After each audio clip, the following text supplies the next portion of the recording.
There's said to be an old art dealer in Canton. When someone said to him, is this painting that you're selling me any good? The dealer would look at him rather quizzically and then simply say, my friend, open the door. That was the only answer he ever would give. In other words, in attempting to determine value, we have to open a door inside of ourselves.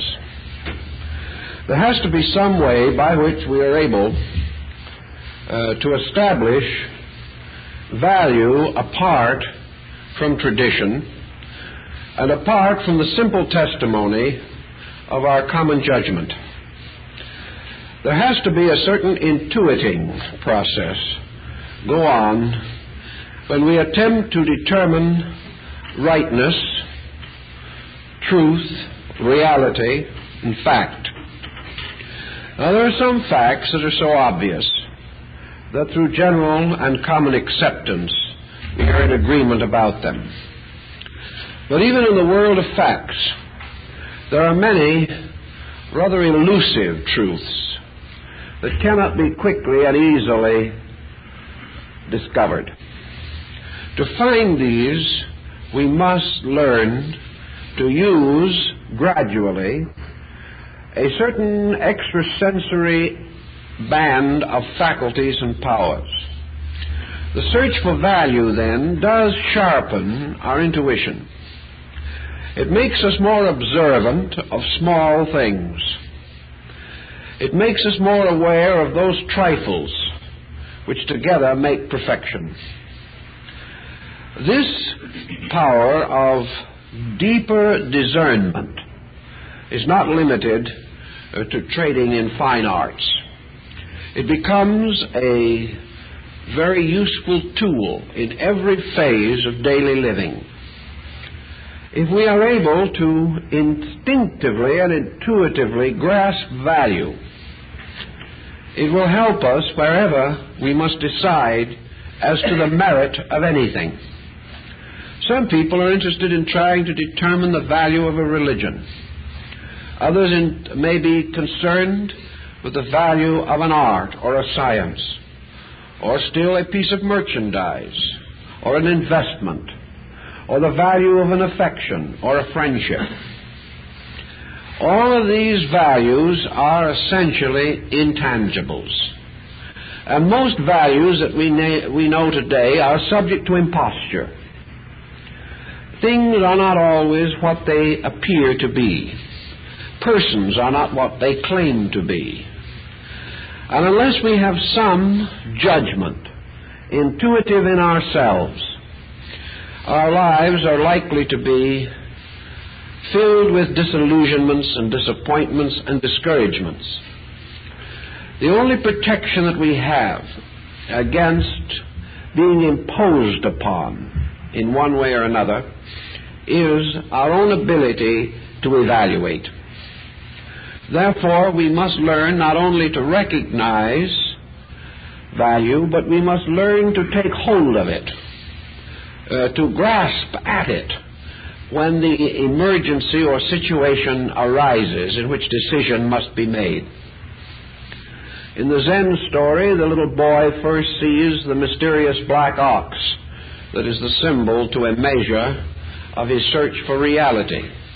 Having found the ox, he must next capture the ox. He must take hold of it and bridle it. And in the same way, in our search for value, when we have discovered it, we must make the decision which this value indicates to be necessary. In our world of material experiences, we are all required to pay for value. In some way, value is expensive. And the more valuable, the more likely we must pay well for that which we desire. Consequently, it becomes important to know when to save and when to spend, when it is wise to perhaps overinvest, and again when it is wise not to invest at all. Thus, judgment is closely associated with the whole fact of value. Most persons who have been interested in art, culture, and related fields over the period of years have had adventures with their own personal weakness, as this has bearing upon value. Indecision comes in very frequently, and in indecision we are likely to lose that which is valuable or to settle for something else which is less valuable. So prudence, thoughtfulness, decision, these problems are ever present where value is a factor in a transaction. In one simple way, for example, decision in life, if it is in terms of true value, helps us to avoid the innumerable pitfalls resulting from indecision. There are folks simply cannot make up their minds.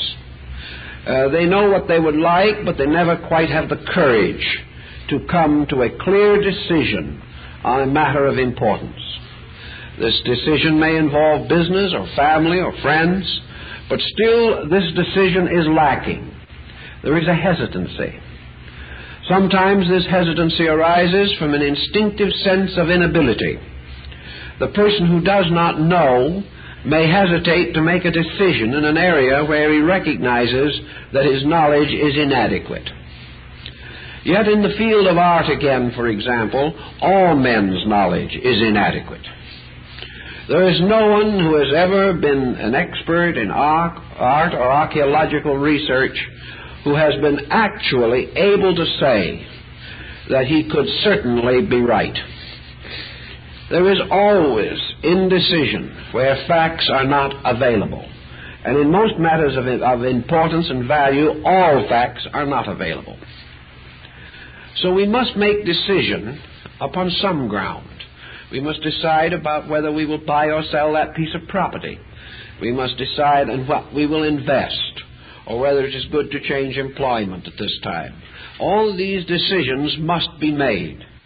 And research with value helps us to make decision. And decision in its own turn is a clarifier. Even a wrong decision can be more valuable than a weak indecision.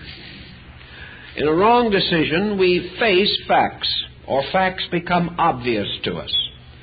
When we attempt to evade decision, we evade facts. We learn nothing. We advance no cause, and we leave ourselves as weak as before. On the other hand, we cannot afford to make too many bad decisions, nor can we be deceived too often without perhaps exhausting our resources. Consequently, the importance of value again asserts itself. The great Lavater, the wonderful old early 19th century physiognomist, became a great expert in the analysis of human character. He took all of the instincts that an art dealer will turn to art and applied them to the strange artistry of the human face. In the face, he sought value, and he judged persons according to the values which he found. He learned that there is nothing that is a quicker way to be deceived than to accept people by what they say about themselves. Nor can we often depend upon their credentials. We have to judge credentials by someone else's opinion of a person. Actually, we have to know something ourselves. To know this, we must observe, compare, weigh, and intuit. These are the only courses by which we can escape a simple mediocrity of decision which may lead nowhere. So from the discovery of certain abstract value in art, we search value in something else. And we search for it by becoming aware of the true meaning of things. We have to build up some knowledge. But knowledge, again, can play us false if we do nothing with it. There are many persons whose knowledge in an area is extensive, But this knowledge has never passed from a theoretical to a practical level. The individual has never tested his knowledge. He has never believed sufficiently in it to really feel that he can depend upon it in an emergency. Now, when an art critic or an art lover examines a piece of Chinese porcelain, one of the first things he will do is very quietly turn it over and look at the bottom. Now, he does this because after he owns it, or where it stands in the store, this is the part that is never shown. Now, from this part of the vase, he learns something. But he doesn't always learn what he is supposed to learn, or what others think he is going to learn. Nearly all fine Chinese ceramics are signed. The signature is most likely to be on the bottom, the outside of the bottom of the piece. So naturally, turning it over, it is possible to see the signature, or the seal, or some other mark which identifies a potter or a kiln. Of course, unfortunately, there is nothing easier in the world to fabricate than a seal. Anywhere in the Orient, you can buy an excellent one for 50 cents and have it inscribed with anything you want on it. It would be just about equal, and I've seen things just about as strange, for a modern person to go in and have a seal made with the signature of Leonardo da Vinci on it. Now, if Leonardo had used a seal, it could be duplicated today without the slightest difficulty. Yet the seal is a very important thing in Asiatic life. A man's signature is meaningless, but his seal is terribly important, and the only substitute for it is his thumbprint. That will be acceptable. But an individual who very carefully endorses a document with his signature may well be told that his signature is not acceptable. They would much rather have his seal, because this is the real sign to these people of this person's actual existence. The seal is the person. But unfortunately, nothing is easier to fabricate. And while it is not likely that a living person's seal will be imitated, there are rigid laws about it, still there is no reason why ancient marks cannot be easily imitated. So while it might at least indicate what the piece is supposed to be, it does little more than confirm the appearance. But what the real critic is looking for is traditional methods, patterns, ways of doing things, which change with time, and which the ordinary forger may well fail to imitate. For example, in most Ming ceramics, or those of later date, vases were made to stand in bases, and as a result of that, a kind of secondary rim was placed around the bottom so that it would fit neatly into the little teakwood stand. Earlier pieces never had this rim, so the man looking for an old piece may gain from that what he will never be able to learn from the possible fabrication of a seal. But it is to be observing. It is to see what should be seen, or as the dealer may say, to see that which the imitator hopes you will not see. That is just the point. And in all of this type of thing, the same drift has occurred that occurs in our modern way of life. Almost all reproductions are inferior. They are not inferior by the mere fact that they are reproductions. They are inferior by the fact that with the passing of time in both East and West, the quality of workmanship has gradually depressed. One reason, perhaps, was that the rising tide of economic need did not permit the artisan to spend as long at his labor.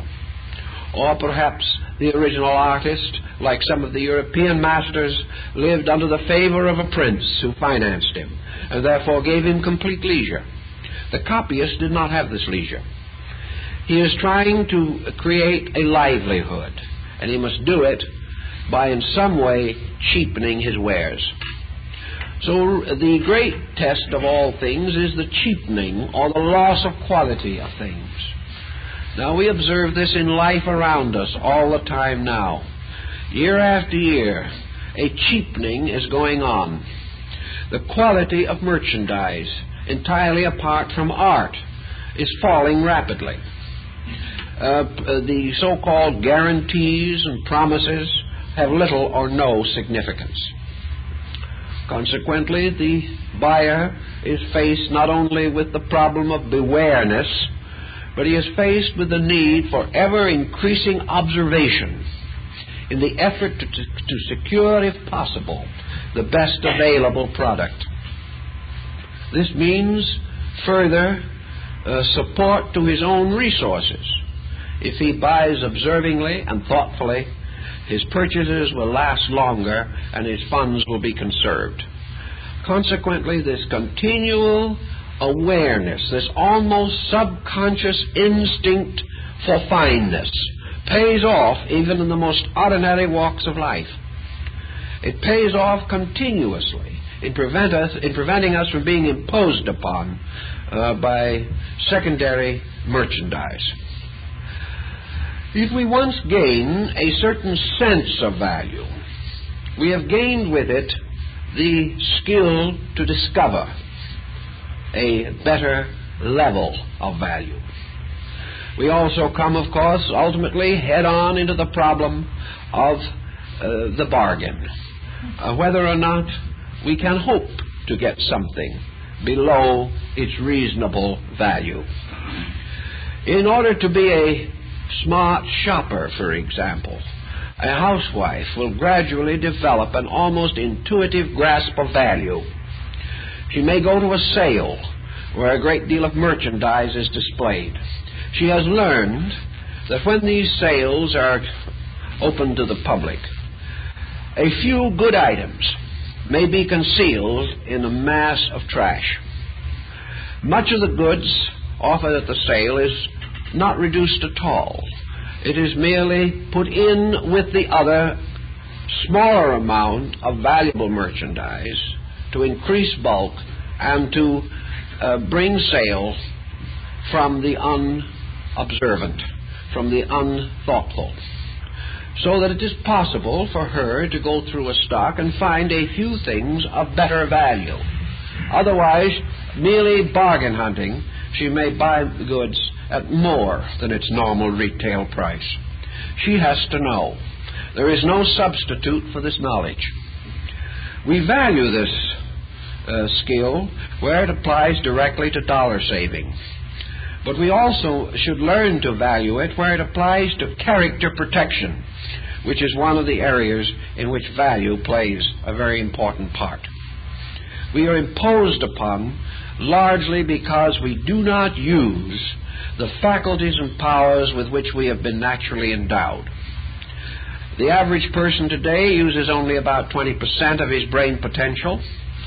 A large part of his mentality is never exercised because he is surrounded by so many protecting devices that his own thought processes are actually discouraged or prevented from functioning.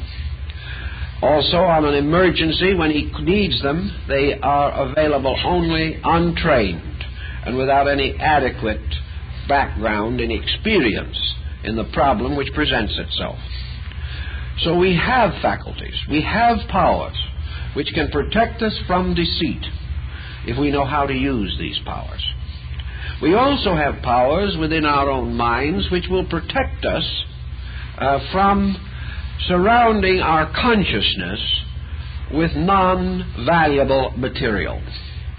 There can be no doubt whatever that the psychological influence of the things we have affects our character, affects our natures, affects our inward consciousness. If, therefore, we are without the realization and consciousness of discrimination, we do lower our environment. We may be spending more on it, but we are getting less for it.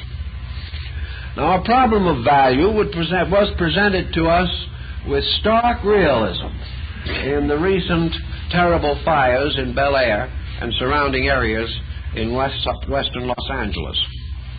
Here we had people who built magnificent homes right up against a continuing fire hazard. They were warned not only by authorities, but by their insurance agents, that this situation existed. Many of these persons had homes full of valuable things, but they did not take adequate protection. They were not aware. They didn't hear the voice of experience and the warnings of those who attempted to protect them. They continued thoughtlessly and thereby took upon themselves a very heavy loss. To the thoughtful person, the first word of warning would have stirred sufficient internal activity to have caused adequate steps to be taken. But these persons simply didn't listen. They didn't care. They didn't believe. They didn't read the papers. They did not know that others in similar locations had suffered loss. There was a complete lack of thoughtfulness. And this lack of thoughtfulness was paid for in the terms of millions of dollars worth of material loss, to say nothing of tremendous loss of rare art, literature, and irreplaceable treasures of families and even of the nation. This type of thing simply shows poor value sense. Again, in our way of life, we have gradually come to be wrongly educated in value. We have failed to recognize the importance of protecting that which is good. We do not protect the good public servant. We do not properly reward the good workman. We do not make any effort whatever to discriminate between the levels of services that are rendered to us. As a result, the level slowly falls. Whereas thoughtfulness, discrimination, and integrity could have maintained these levels. Once they are gone, they are desperately difficult to restore. We have lost pride in the productions of our own efforts. The average family today has lost pride in its own ingenuity, in its own ability to use its resources well. Most families have lost pride in economy, regarding extravagance as the true symbol of the American way of life. These losses of essential values must be paid for in many ways, including much suffering and deprivation. And all that is really necessary to correct the situation is the gradual education of our own consciousness and the experience of knowing what is good. Now, it's true that we live in several worlds simultaneously. There is a larger world where our greater goods are involved. But there is also the smaller world of private experimentation and effort. Perhaps the smaller world of a particular interest becomes a laboratory in which we can experiment with principles that we can apply in many other areas as time goes on. So if we choose something as a symbol of the entire search for value, as for example art, we are only making a laboratory experiment. In art we can control many factors. For example, an individual makes his own decision. He buys something. He thinks it's good. Later he discusses with an expert and he finds out that it is not good. He learns why he was overcharged and he learns why his purchase was unwisely made. This whole situation may involve a few days of time and maybe $10, $20, or $50 in money. Here the whole pattern works out. We can see the complete picture. But when we make a mistake in value of life and go out into the larger theater of our activity, this mistake may cost us dear. It may go on through for years, and we may never find the true expert who can tell us what is wrong. Consequently, by using the smaller theater of experimentation, we gain the experience and develop the faculties which we can then apply to larger and more diversified areas of activity. This is one of the principles behind art. This is one of the reasons why a collector gradually becomes more enlightened in value. It isn't that the things he is collecting are always important. Perhaps they are not important at all. But he is gaining an important sharpening of his own consciousness. He is learning to think more clearly. He is learning to understand more deeply. And most of all, he is learning to try to appreciate abstract value. In the presence of a great masterpiece of art, a true connoisseur may give a little exclamation of almost ecstasy. He's seen something that is so wonderful that he can hardly restrain himself. We look at the same thing and we say, well, I guess it's all right. I don't see anything extraordinary about it. I think they had something like that down at Newberry's once. And we pass it at that. But what did the expert see that we missed? Why does he suddenly sense something as being of tremendous value? And to us it's just something else that perhaps if we had it, we'd give it away gladly. In fact, you'd be surprised how many great treasures have actually been found in the trash cans out in front of people's houses. They've given away the wrong thing. They've thrown out something priceless and replaced it with something worthless. These things happen. Many very interesting and rare antiques have been found in dump yards. Why? Because the wrong people had them. People who did not know value.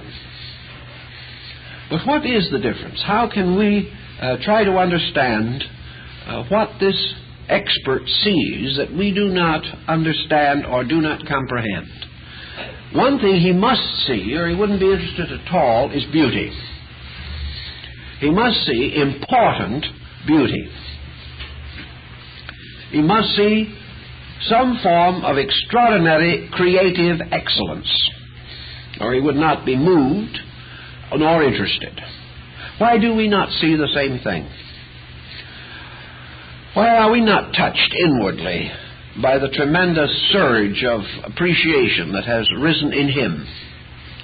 The only answer is that we're not trained, that we are not used to using those faculties in that way. We are used to measuring mediocrities. We have gone to school. We've learned a great many simple values about daily things, but we haven't learned abstract value. We haven't learned to grasp the beautiful and to find in it something essential to our own well-being. Probably if we asked this connoisseur why he was so tremendously attracted to a certain item, he might try to tell us. When he gets all through, we would probably agree with him and still not know what he was talking about, because we would look exactly where he pointed, but we wouldn't see what he saw. To us, we would see a very pleasant little area, perhaps of porcelain with a nice color on it. To him, he sees something perhaps unique. Maybe that particular example is the only piece of its kind in the United States. Perhaps he knows who created it and realizes that in some mysterious way a treasure has escaped the observant eyes of collectors and dealers and has suddenly appeared within his reach. He knows, therefore he appreciates. And appreciation must be built upon knowledge. And this is true in every department of life. Another point that we find in working with this, as we said, is the need for the immediate decision. And this comes upon even those who have considerable interest in these matters. The ancient rule on the subject is for the expert: if you know that it is great and you can get it, get it. If you are not sure whether it is great or not, and you are an expert, leave it alone. Because if you do not take it, and you are not sure, and you are an expert, your subconscious is ringing a bell. There's something wrong, even though your consciousness may not be able to tell what it is. Whenever you are seriously in doubt, whenever you say to yourself, I don't feel quite right about this, the great collector leaves the item alone. He senses in some way that the offense arises from his own psychic level of appreciation. His consciousness is not really happy with this particular item. Now, what makes consciousness happy? Apparently, the real answer to this lies that consciousness is always happy when it recognizes something upon its own level. When it recognizes perfection, consciousness being of itself a perfect thing somewhere in its own source, even though it may not manifest perfectly. Consciousness recognizes consciousness in other things. Consciousness recognizes the skill of the great artisan. Consciousness shares in a superlative appreciation for that which is superlative.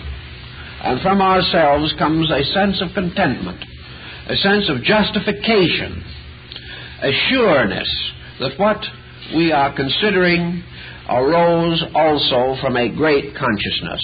And this has to lie behind every achievement in creativity that is important. So if we are in doubt and something says to hesitate, then it is not wise to proceed. Or certainly we should proceed with the greatest caution and thoroughness and protect ourselves in every way possible. Now, the same thing should happen when we meet people or when we come upon any problem in life. I've talked to a great many persons who have brought their problems, particularly problems involving other people. And in the course of a discussion, they may say, well, you know, it's a strange thing, but when I first met that person, I didn't get a good feeling from them. But gradually I decided it was my own temperament or my own snobbishness or something, and in the course of time I more or less forgot my original feeling. Now I suddenly realize that that original feeling was right.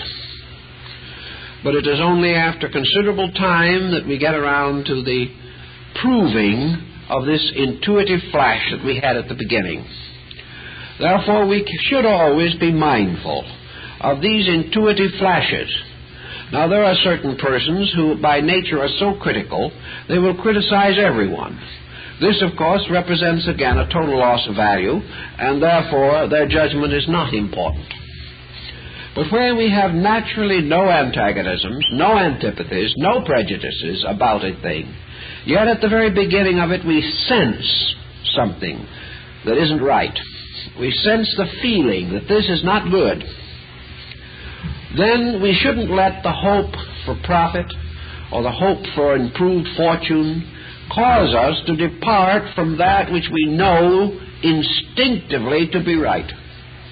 Because if we mentalize this long enough, we will kill out this consciousness flash that we had.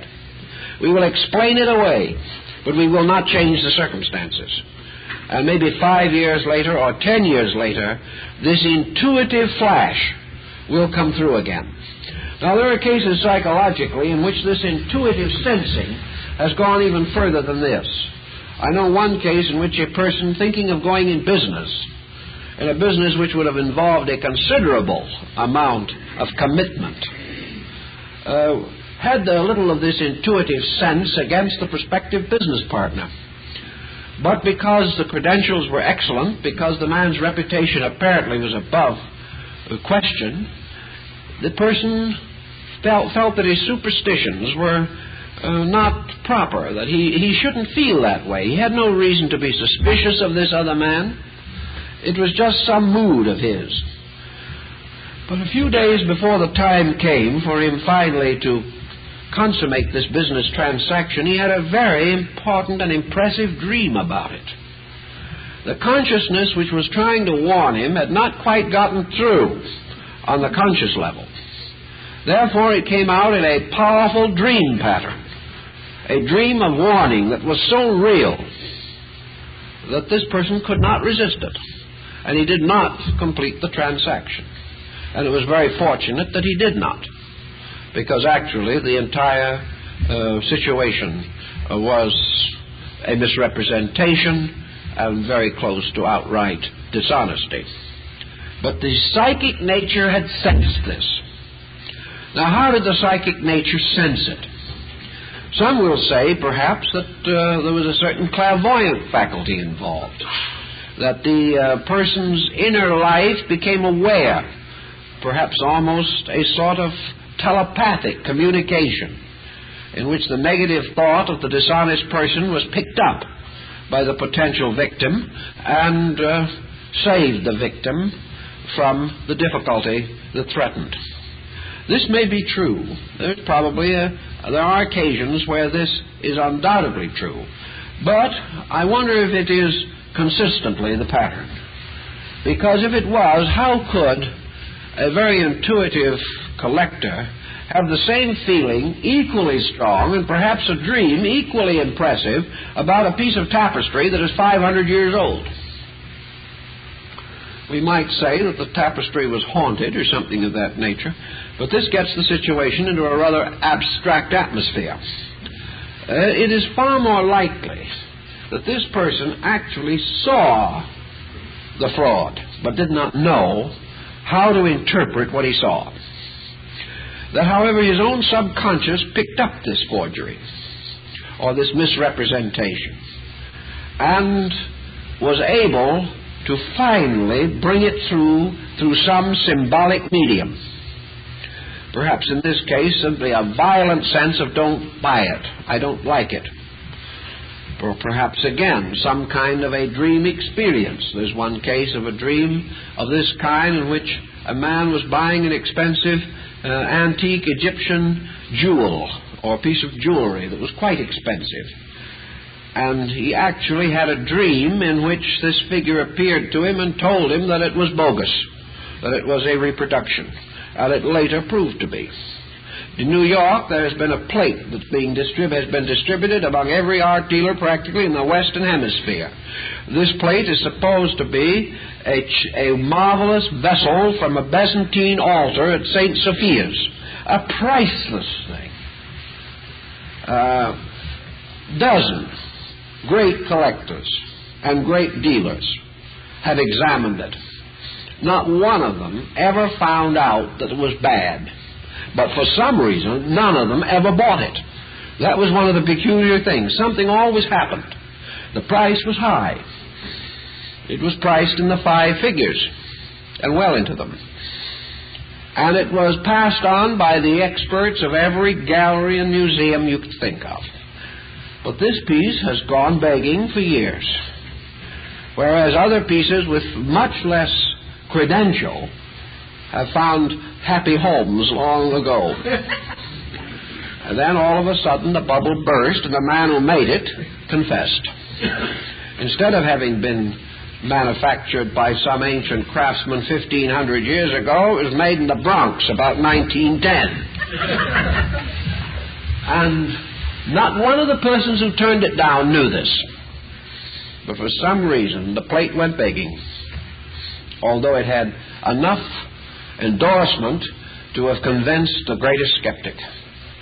But nobody quite liked it, although it was a beautiful piece of work. So the expert learns in one way or another this overtone.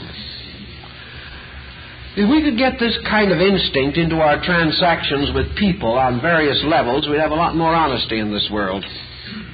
We would discourage a great deal of fabrication and forgery and various impoverishments of quality in various products that we commonly purchase. We just do not get this sense of value operating correctly. Now, value carries on into other things. I know persons of very moderate means who, having come into the presence of something that they instinctively knew was good, have gone far beyond prudence and judgment in the effort to acquire that thing. To them, its value was so very real and so very important that they did not dare to hesitate. Under those conditions, most of these transactions came out very well because, of course, the essential element was this enlightened sincerity, which is very hard to deceive once you have attained it. So these persons have extended their resources in the direction of value almost imprudently, but actually very wisely, as time itself always proved. So to know and to grasp value is itself a tremendously important decision to make. And here we have again a decision in life. When we start out living, or when we're at any period in life, what should we do about value? When the opportunity arises for something that we know is good, or know is necessary, or know is right, are we willing fully to stand behind this and give everything we have to it? Have we sense enough to recognize opportunity, to recognize it for exactly what it is, and to be so skillful in our knowledge that we could not be deceived? If we have this opportunity, then do we have the courage to give full weight to our own intuition and do the thing that we know is correct? We have people all the time who come in and say, well, I knew years ago that what I'm doing wasn't right, but I just kept on doing it anyway, and I just wonder why I'm in a mess now. It's just this type of thing. There wasn't any clear sense of knowing what is right and doing it. To get, therefore, this credit out of value, to make value work for you, it must create this censorship and discrimination and intensify our own abilities to decide to cling to value, to do that which is indicated as the best and wisest thing to do. Now, this value does not mean in terms of money. I'm not thinking in terms of investment primarily. I'm thinking in terms of character, in terms of those decisions which make for happiness or unhappiness within ourselves as living creatures. For here's where value operates most positively at all times. So we say, the Chinese say at least, that we must reach out and take hold upon value. That we should always choose that which is best in the presence of a number of possible decisions. And to do this, we must have thoughtfulness, and to this we must have training, and we must have experience, and we must have all of these elements of maturity which make it possible for us to recognize value, give ourselves the courage to accept the challenge of value, and then the patience to perfect whatever elements are necessary in the transaction. These conditions are not commonly found today. The person of today is not thoughtful. He is not skillful in the determination of value. He is not particularly interested in training himself for any of these activities. I know in philosophy particularly how indifferent people are to the more subtle phases of emotional reaction to that which is fine or good. Religion and philosophy, instead of deepening the sense of values, make us hasten over them without giving them adequate consideration. Perhaps that's why so much of our religious life is not adequate and not mature and not helpful to us in our own emergency. So let's try to take a few little simple illustrations paralleling different fields of activity and see what we mean now by taking hold of value and trying to do something with it. Do something to make things better for all concerned. We are, we'll say, moderately educated people. We've had enough schooling to be able to make a living. We have enough skill in some art or trade to be able to have a measure of proficiency in it. We are managing some way to get along from day to day. We don't exactly know how ourselves, and nobody else seems to be able to give us much instruction on it. But here we are, more or less drifting. Tomorrow is another day which will gradually look more and more like this one as we begin to live it. There is no particular reason to assume that we're going to wake up tomorrow any smarter than we were when we went to bed. And there's not much of incentive in it. One thing that value requires is incentive. Now, where do we find this incentive by which an individual is suddenly shaken out of a rut and becomes dynamically concerned with something? This problem of drifting along from day to day, bored largely, or wasting time, or worrying about ourselves, there doesn't seem to be much dynamic in us. If you can transfer this situation to somebody who, as one man I know years ago, collected glass doorknobs. Now, there is what you might term the ultimate end of some kind of culture. I don't know just what kind it is. The only other parallel to it that I know of is blown glass paperweights. Now, this person, however, really considered doorknobs to be something apart from almost every other value in life. God created the world in 6 days, rested on the seventh, and on the eighth day He made doorknobs of it. I don't know what the situation was, but these doorknobs were little less than an obsession. He was a lonely man. He didn't have too many general interests in life. He didn't have a kind of income that would enable him to collect Van Dykes. Therefore, he had something, however, that just made life wonderful for him. Every day he rose in the morning filled with hope that before dark he would find another doorknob. And he usually did. Sometimes he had great days when he found 2 doorknobs. He had a house full of them. Perhaps a psychologist would regard this as a symbol of compound infantilism. I don't know. But this man had a lot of fun with doorknobs. And so many people who are much too intelligent to collect doorknobs don't have any fun at all about anything. This man had something. Not only this, but it led him into a great deal of research. He began to find out all kinds of interesting things about who made doorknobs. Maybe no one else in the community was interested, but in the end he hoped he was going to write the only authoritative textbook on doorknobs. And I'll wager you that if he does it, he will probably win a prize. Because it all fits into a funny little pattern. This man had achieved something. He became an authority on doorknobs. Most people never become an authority on anything. But when he departs from this life, as he most certainly will, he's going to leave all his doorknobs behind. But he's going to take with him a very interesting, adventurous consciousness, because he did something. And other people are going to leave the practical things that they did instead behind. And the man that laughs at the man who collected doorknobs is going to leave his gilt-edged securities behind when he goes also. And when this little mortal span is finished, the value of doorknobs and gilt-edged securities are not going to be very different to that person. It's all part of life. But out of an interest came a constantly increasing awareness of some kind of value.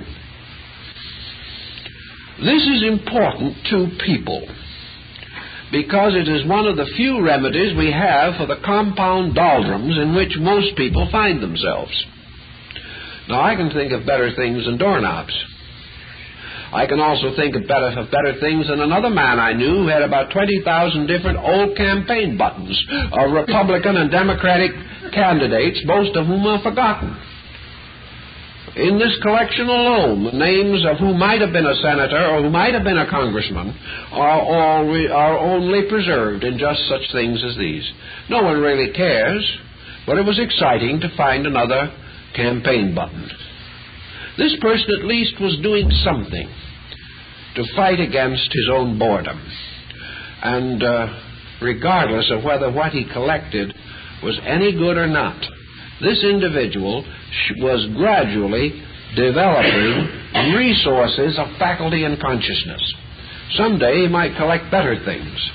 Someday this power might go into an entirely different channel, infinitely more profitable to mankind. But there was action. The mind was being used in some way. The faculties of observation were being developed. Some hobbies develop only one faculty, memory. But the average person even needs that. One faculty will develop observation of color. This can be useful.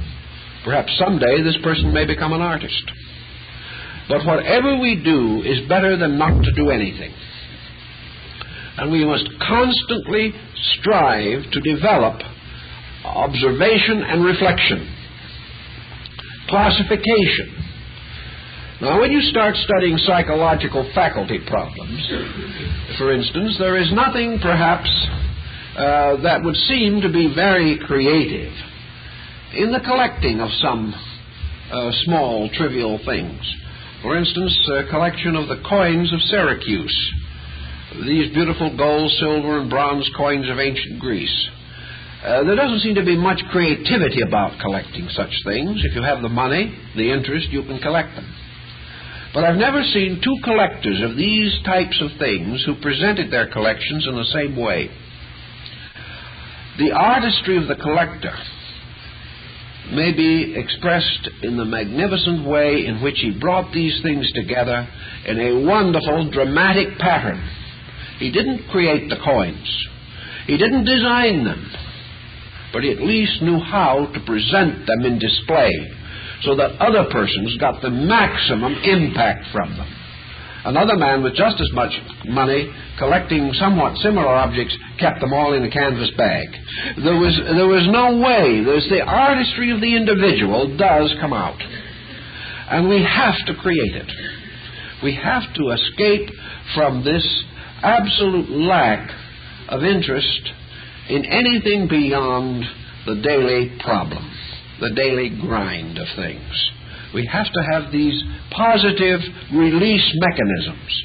If we do not, we are candidates for serious psychological problems, especially now, where the tensions and the tempers of many people are on severe edge. There has to be this creativity.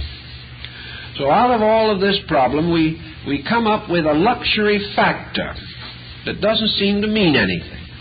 And yet around this luxury factor may come the greatest actual growth that we make. A person who lives 70 years, 75, 80 years, and dies without having touched creativity has simply lived a very provident, prudent, orderly, matter-of-fact, utterly dull existence. This person has very little to take with them. Whatever they have in the form of inner consciousness is all they can take. What does this person have to take? Almost nothing. They've never even experienced real joy in anything. They've never had any fun at anything they've done. It's all been problem, work, seriousness, and massive decisions involving anything from $10 to $10 million. But very dull, non-creative, non-self-expressive, and certainly not inclined to create any consciousness which calls upon faculties for verification. I forgot to mention, incidentally, that doorknobs have been counterfeited. There are rare doorknobs. You can pay thousands of dollars for a doorknob. And the problem, therefore, also is discrimination as to whether it's worth it or not.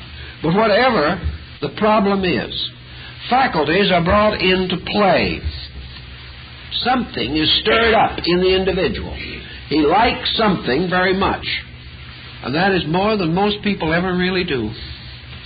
It's amazing how little color comes into the majority of human lives, particularly the color that arises from rejoicing, from victory over circumstance, from the discovery of something long sought. We don't have that type of experience, and as a result, our temperaments are impoverished. So we like to think that this problem of value has something to do with the enthusiasm of life, that this enthusiasm of life is contagious. We also know that people who have these interests are easier people to live with, that they are not by any means as difficult to work with. Persons with interests and dramatic and dynamic outlets are nice to be around usually, whereas persons with none of these outlets get very heavy, tiresome, tiring kinds of attitudes, which are hard to live with. So value should make us always try to enrich life with something that is not just necessary. I know people who say that these frills upon the circumference of existence are meaningless. After all, life is a very serious business, and there's no time really to fritter away in foolish avocational activities. I've known these people, but they weren't very friendly people. They were not the kind of people that made good grandparents or good friends. They were people who lived very much in the square-toed Puritanism, in which it seems as though even a smile is little less than sacrilegious. They were not the kind of people who have warm, happy, healthy lives. So it's sometimes very good, in a sense of value, to simply remember this thought that Muhammad gave us, namely that had he 2 coats, he would sell one and buy pink hyacinths for his soul.